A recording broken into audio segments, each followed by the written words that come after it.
The Magnus Carlsen Chess Tour final came to a dramatic conclusion today. Going into Game 7, the players were tied at 3 sets all, so whoever won this final set would win the tournament. Let's go straight in and look at Game 1. Hikaru Nakamura with the white pieces, Carlsen with black. Now, in this position that arose out of another Berlin variation, I already like black's position a lot. You can see that these knights kind of tread on each other's toes. This rook has moved from the F file. Basically, white's kingside attack isn't going anywhere. Black might be in the position to just drive away that knight. And in general, black is very well coordinated. I like this advance on the queen side, just cramping white. So I think understandably, Nakamura decided to open the position with d4 to just kind of shake things up a bit. But even after this exchange, black actually has a very solid position. You can see black is really well coordinated. All black's pieces stand well. These pawns are excellent. And yeah, it's hard really for white to do much here. I mean, probably b3 is the best move, just to cut out these pieces for a moment, but still, I prefer black. But Nakamura played rook here. Queen c5, slightly annoying pin. Queen f2. Rook takes rook. Knight takes rook. And Carlsen just snapped off the pawn on a2. A very cheeky capture. Well, Nakamura tried to trap it in, but actually there's too much going on here. That's a very annoying pin on the d file. And here, well, because of the pin, Carlsen snapped off pawn number 2, and well, white should be lost here. Nakamura tried one last desperate lunge, and that's knight takes pawn on g7. Of course, if king takes, then there's going to be a discovered check here, and you take the queen. But Carlsen played rook takes knight first, rook takes rook, and then king takes knight. And Carlsen had bishop and knight against a rook plus these pawns on the queen side, and he won that very easily. So, first blood to Magnus Carlsen. Game 2 was a draw. Carlsen was pressing a bit, but Nakamura held pretty well. So Game 3, let's take a look at the whole of Game 3. So Nakamura a point behind, a game behind with 2 games still to play. He had the white pieces this time. And once again, we saw a Spanish and Carlsen going for his Berlin variation. And Nakamura kept the tension with d3, bishop c5, all very regular so far, and knight d2. So this is actually the same as game 1. And now Nakamura starts this very aggressive plan with h3. Knight c4, a5 from Carlsen, starting to gain space. This is exactly the same as game 1, and there Nakamura played bishop e3, but didn't really get a very good position. In this game, he just went for it with g4. Of course, this kind of thing has been seen a lot before. I mean, if you go back into chess history, you'll find games played by Capablanca in very similar position with this h3 and g4, or even further back to Steinitz. So, you know, this is known, but it's great to see it played at such an early stage by Nakamura. Very, very aggressive, and not even bothering to castle kingside. He just played rook g1. So there is no disguising his intent here. He is going for black's king. But also, he still can castle queenside, and because the centre is closed, then the king is pretty okay in the middle. A4. So at some moment, yeah, this could provide counterplay. Knight e3, again, an incredibly direct move. This knight wants to hop into f5 and start an attack supported by the g-pawn. And here the normal move would be knight f8 to put the knight on e6, and that would defend g7 and look at the outpost here. But Carlsen took a very bold decision. He exchanged off that knight on e3. Now I understand it because, of course, that knight on f5 is quite threatening. But to give up that dark-squared bishop is quite a concession. And now he played knight f8. So he's going for the same thing, probably looking to play either knight e6 or knight g6. But he no longer has to worry about the knight coming into f5. So has that kind of dampened things down a bit? Well, not really. In fact, white still has a very strong initiative. And that exchange also brought the bishop into the game. So I think you could say a contentious decision to exchange off bishop for knight there. And at h5. Now, of course, if black were to play h6, then that would give white something to bite on, and the g file will be open straight away.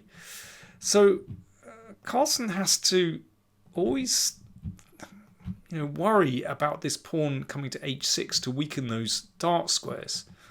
And I have to say, I think I like the way that Nakamura has played it so far. This pawn advance is very threatening. But he hasn't burnt any bridges, actually. And round about here, I kept expecting Carlsen to play knight e6, but no, b5. Fine, wants to get counterplay on the other side of the board. Now, the next knight comes into f5. And this is getting serious.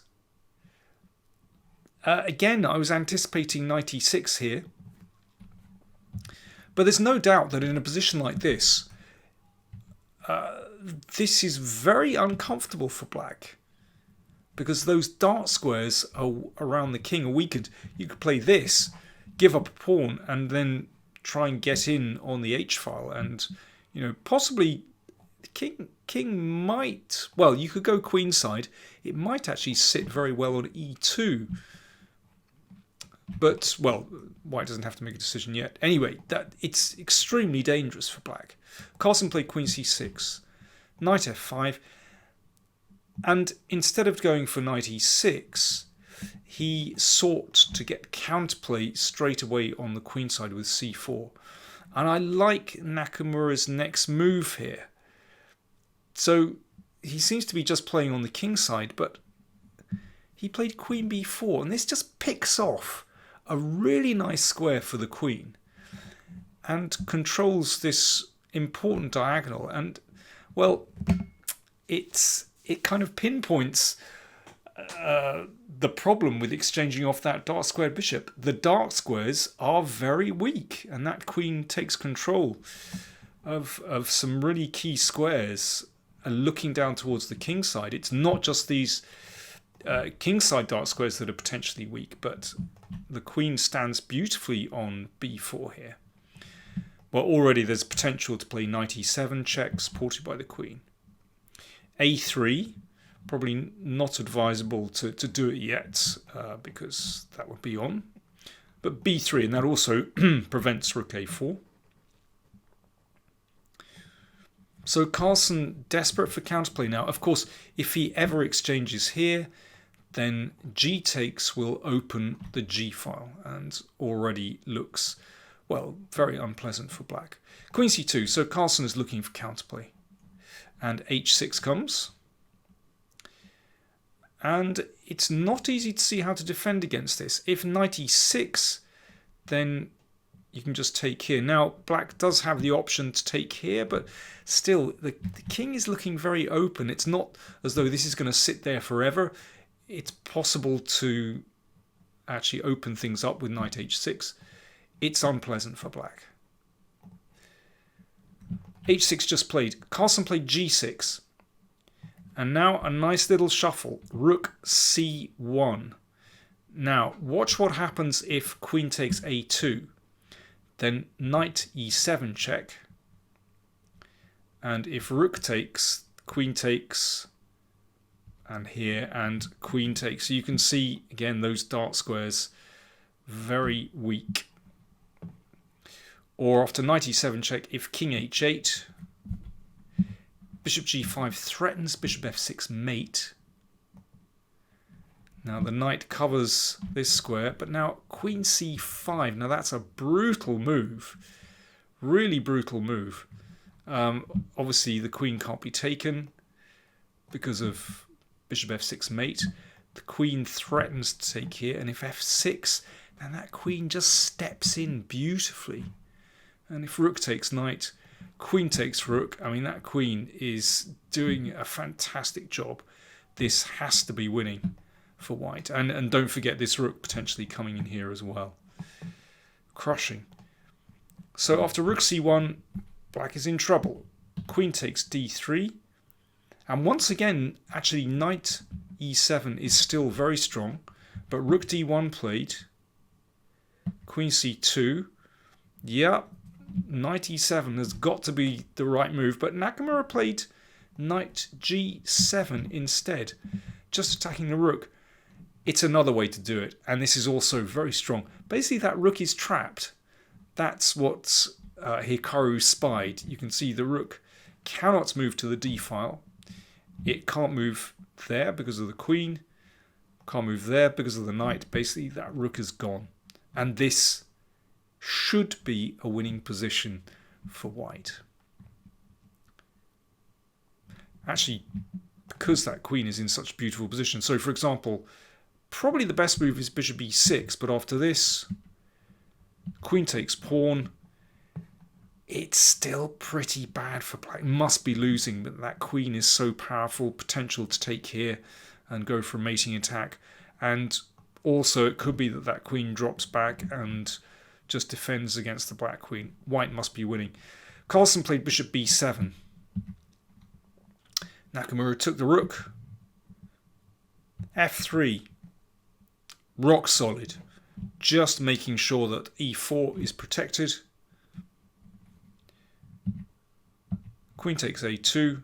And now actually queen takes pawn is a killer move, threatening rook and bishop. But rook d2 was quite good enough. Remember, this is rapid chess and you make practical moves, basically. Queen check, king f2. This basically just tidied up the situation. It looks dangerous, but actually after queen c3, white has everything under control here. And after rook a8, that's final blunder from Carlsen, Nakamura took the queen and took on e5. And that was the final move of the game. A smart finish from Hikaru Nakamura. Queen g7 mate. Threatened. Here Carlsen resigned because if knight e6, that defends against the mate on g7. But then bishop d4 threatens mate on h8. And after king f8, check and mate. Nice finish. So that leveled the scores after 3 games. Quite extraordinary. Game 4, Carlsen tried. He pressed, didn't get very far. Nakamura was really resilient, and that game was a draw. So that meant they went into a tiebreak. What happened? Well, you'll have to watch the next video to find out. Thanks for watching.